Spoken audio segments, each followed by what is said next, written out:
The problem is that you cannot make a research that covers the 20th century. That is virtually impossible. You can make research on single events.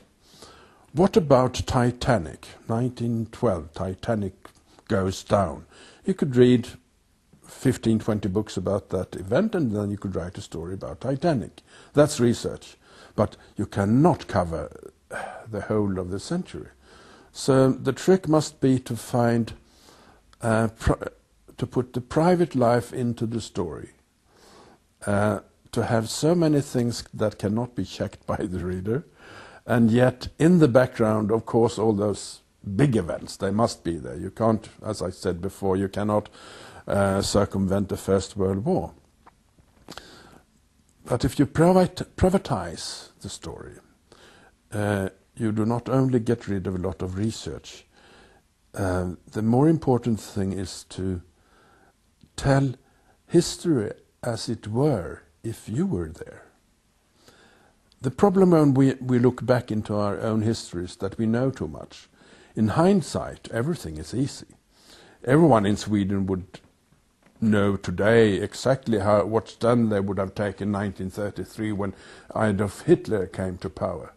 But if you were there, if you were born 1918 in Dresden, how would you have reacted to Adolf Hitler then 1933? You simply don't know.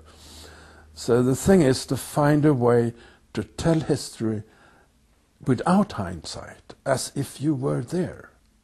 My Norwegian grandfather and his brothers actually had their exams in civil engineering in the Saxon town of Dresden, 1901, the first year of this new century.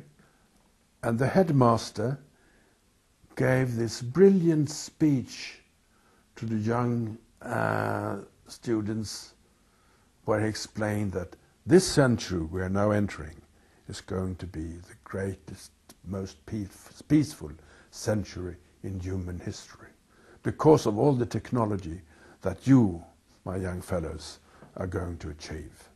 I can promise you that within a decade or two, we are going to have commercial passenger air traffic between different countries. I'm quite convinced.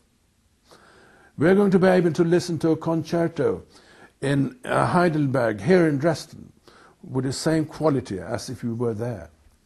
We are going to solve all the medical problems you could think of, and I think some of you may even be around when the first German engineer puts his foot on the moon.